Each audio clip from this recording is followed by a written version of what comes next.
नमस्कार, मी साक्षी Panchal news अनकटच्या morning bulletin मध्ये आपलं स्वागत करते। बुलेटिनच्या सुरुवातीला वेगवान आढावा घेऊयात काही ठळक बातम्यांचा।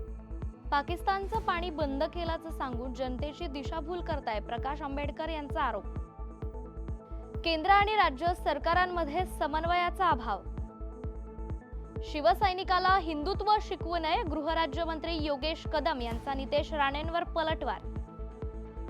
आणि मेंढपाळाचा लेख IPS बिरदेव मूळ गाव यमगेपर्यंत जंगी मिरवणूक। हेडलाईन्स नंतर पाहूयात बातम्या विस्ताराने। पहलगाम येथील हल्ल्यामुळे काश्मीरमध्ये अडकलेल्या 800हून अधिक पर्यटकांना मुख्यमंत्री देवेंद्र फडणवीस यांनी परत आणल्याचा दावा केला होता। त्यासाठी गिरकंद ट्रॅव्हल्सला मदत आणि पुनर्वसन विभागाने 64 लाख रुपये दिल्याचं सांगण्यात आलं। मात्र दुसरीकडे केंद्रीय नागरी विमान वाहतूक राज्यमंत्री म्हणजेच मुरलीधर मोहोळ यांनी राज्यातील सर्व पर्यटकांना मुंबईत मोफत आणलं जाईल अशी घोषणा देखील केली होती। त्यामुळे राज्य सरकार खरं बोलतंय की केंद्र सरकार त्याबाबत संभ्रम निर्माण झालाय। पहलगाम दहशतवादी हल्ल्यानंतर भारताने पाकिस्तानची पाणीकोंडी करत सिंधू जल वाटप कराराला स्थगिती दिल्याचं सांगण्यात आलं। मात्र यावर वंचित बहुजन आघाडीचे प्रमुख प्रकाश आंबेडकर यांनी खुलासा करत 24 एप्रिल रोजी भारत सरकारने पाकिस्तानला लिहिलेल्या पत्राचा दाखला दिलाय आणि याच पत्रानुसार भारताने अद्याप पाकिस्तानचं पाणी थांबवलेलं नाहीये, तर सरकार खोटं बोलतंय आणि जनतेची दिशाभूल करत असल्याचा आरोप यावेळी प्रकाश आंबेडकरांनी केलाय। पाकिस्तान व्याप्त काश्मीर मार्गाने दहशतवादी भारतात येतात, त्यामुळे हा भाग ताब्यात घ्यावा। जर ते देत नसतील तर युद्ध करा अशी मागणी केंद्रीय सामाजिक न्याय राज्यमंत्री रामदास आठवलेंनी केलाय। तर लोणावळा येथे विविध विकास कामांचा आढावा घेण्यासाठी ते आले होते। यावेळी त्यांनी पत्रकारांशी संवाद साधत पहलगाम हल्ल्यावर आपली प्रतिक्रिया दिली आहे। केंद्रीय लोकसेवा आयोगाच्या परीक्षेत 551वी रँक मिळवून IPS पदाला गवसणी घातलेल्या कोल्हापूरच्या बिरदेव डोणे याचं मूलगावी जंगी स्वागत करण्यात आलं। कागल तालुक्यातील यमगे हे बिरदेवचं मूळ गाव असून मुरगुड गावापासून यमगेपर्यंत त्याची जंगी मिरवणूक काढण्यात आली आहे। यावेळी JCBतून फुलांचा वर्षाव करत बिरदेवचा गौरव देखील करण्यात आला आणि गावकऱ्यांकडून बिरदेवचं भरभरून असं कौतुक करण्यात आलंय। यासह बुलेटिन मध्ये आपण एक छोटीशी विश्रांती घेऊयात। पाहत रहा न्यूज अनकट। ऐतिहासिक वारसा लाभलेला मराठ मुलूक महाराष्ट्र। या महाराष्ट्राला विविध रंगी छटा आहेत। साहित्य, कला, पर्यटन, नृत्य, भाषा, संत परंपरा अशा विविधतेने तो नटलेला आहे। हीच गौरवशाली विविधता जपत स्वरंग मराठी केवळ महाराष्ट्राच्या सांस्कृतिक संहितेपुरते मर्यादित न राहता समकालीन नवकल्पनांवर आधारित कार्यक्रमांद्वारे मराठी मनोरंजन विश्वात स्वतःची एक अनोखी जागा निर्माण करत आहेत। मराठी मनोरंजन क्षेत्रातील उत्तम दिग्दर्शक, लेखक आणि निर्मात्यांच्या प्रतिभेचा पुरेपूर वापर करून मनोरंजनाचा आगळा वेगळा रंग उधळण्यास आम्ही सज्ज आहोत।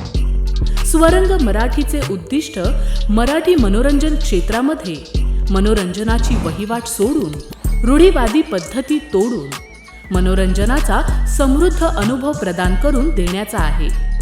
म्हणूनच यात विविध पद्धतीचे मनोरंजक आणि माहितीपूर्ण कार्यक्रम स्वरंग मराठीवर बघता येतील। शेवटी एकच, धकाधकीच्या जीवनात धांगडधिंगा करण्यापेक्षा बसूया, हसूया, गाऊया, जगूया। नाती गोती श्रावण मोती गावामधले जीवंत रंग। नाती गोती श्रावण मोती गावामधले जीवंत रंग। चला जोडूया, चला पाहूया, जशी संस्कृती तसा स्वरंग। विश्रांतीनंतर पुन्हा एकदा स्वागत। पाहूयात उर्वरित काही महत्त्वाच्या घडामोडी। गृहराज्यमंत्री योगेश कदम यांनी एक मोठं विधान केलंय। नितेश राणे माझे मित्र आहेत, पण माझ्या मतदारसंघात येऊन त्यांनी मला शहाणपणा शिकवायची गरज नाहीये असं विधान त्यांनी केलेलं आहे। तसेच मतदारसंघात शांतता कशी राखावी हे मला चांगलंच समजतं असा पलटवारही कदम यांनी राणेंना दिलाय। नागपूरच्या सावनेर पोलिसांनी एका वर्षापासून फरार असलेल्या सराईत गुन्हेगाराच्या घरावर टाकलेल्या छाप्यात मोठा शस्त्र साठा मिळालाय. मध्यरात्री टाकलेल्या या छाप्यात 3 माउजर, 2 देशी कट्टे तर 36 जिवंत काडतुसं आणि 2 रिकामी काडतुसं हस्तगत करण्यात आली आहे आणि या प्रकरणी तिघांना अटक करत पुढील तपास सुरू आहे. यवतमाळचे पालकमंत्री संजय राठोड यांनी या उन्हाळ्यात पाणी टंचाई होऊ नये म्हणून काही निर्देश दिलेत. उन्हाळ्यात ग्रामीण भागात पाणी टंचाई परिस्थिती निर्माण होऊ नये यासाठी फार पूर्वीपासून आराखडा करत आवश्यक निधी देखील उपलब्ध करून सुद्धा बऱ्याच ठिकाणी पाणी टंचाईची परिस्थिती निर्माण होते. मात्र या वेळेस हे होणार नाही याची काळजी घ्यावी आणि पाणी पुरवठ्याच्या कामात हयगय केल्यास संबंधित कर्मचाऱ्यांवर कारवाई करणार संजय राठोड यांचे निर्देश. आता ते 30 एप्रिल पर्यंत सर्व शेतकऱ्यांचे पैसे खात्यात जमा होईल.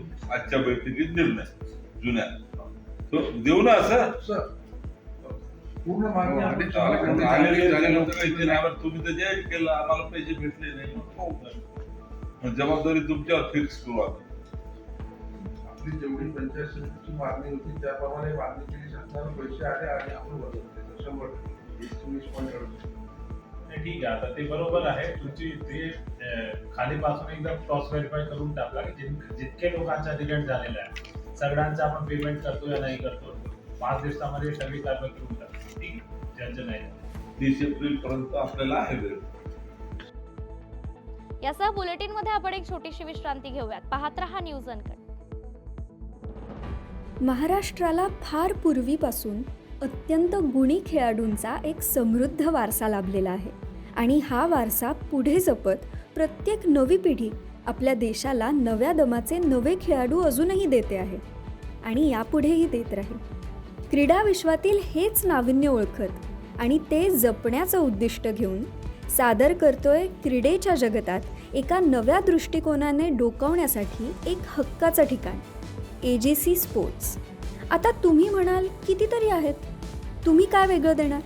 तर आम्ही घेऊन येत आहोत महाराष्ट्राचं पहिलं संपूर्ण मराठी स्पोर्ट्स चॅनल.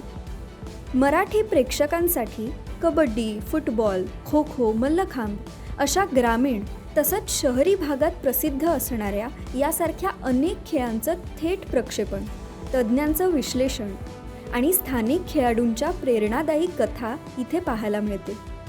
आजपर्यंत आपले खेळ जागतिक स्तरावर पोहोचले नाही, पण आता मात्र ते बदलणार. आम्ही स्थानिक खेळाडूंना मोठ्या संधी देण्याचा संकल्प केला आहे. मराठीमध्ये जगभरातील स्पोर्ट्सचे सर्वोत्कृष्ट कव्हरेज मिळवण्यासाठी AGC स्पोर्ट्सला आजच जॉईन करा. तुम्ही आयोजित करत असलेल्या छोट्या छोट्या स्थानिक, जिल्हास्तरीय किंवा राज्यस्तरीय स्पर्धांना एक ग्रँड लुक देण्याकडे आमचं लक्ष असेल. रोज पहाटे उठून आपल्या खेळाची प्रॅक्टिस करणारे, ऑलिम्पिकसारख्या स्पर्धांमध्ये पदकं मिळवण्याची स्वप्न पाहणारे आणि त्यासाठी भरपूर कष्ट घेणारे असे विविध भागांमधले गुणी खेळाडू हे असतील आमचे हिरो. चला तर मग आपल्या खेळाला आपली ओळख देऊया.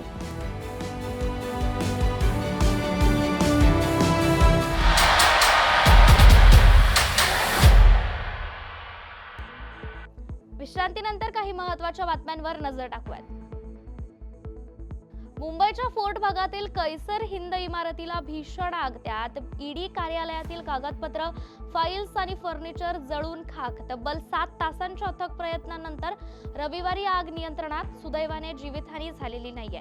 मात्र चौकशी फाईल जळाल्याने तपासावर परिणाम होण्याची शक्यता. पंचनाम्यानंतर कोणत्या फाईल्स जळाल्यात याची माहिती मिळेल. जालन्यातील देवमूर्ती, प्रशांत नगर आणि चौधरी नगर भागात पाणी टंचाईवर मात करण्यासाठी 5 पाण्याचे टँकर सुरू. आमदार अर्जुन खोतकर यांनी तातडीने उचललेलं हे पाऊल. या भागातील महिलांना पाण्यासाठी पायपीट करावी लागत होती. मात्र आता या टँकर सुरू झाल्याने नागरिकांची होणारी गैरसोय कमी होणार. गेल्या काही दिवसांपासून महाराष्ट्राच्या हवामानात तीव्र बदल होतोय. एका बाजूला तापमान सातत्याने वाढतंय तर दुसऱ्या बाजूला अचानक पावसाच्या शक्यतेने नागरिकांची चिंता वाढली आहे. राज्यातील अनेक भागात उष्णतेच्या लाटेसोबत अवकाळी पावसाची ही शक्यता, हवामान विभागाचा अंदाज. या बातमीसह आपण मॉर्निंग बुलेटिन मध्ये इथेच थांबूया. ताज्या बातम्यांसाठी पाहत रहा न्यूज अनकट.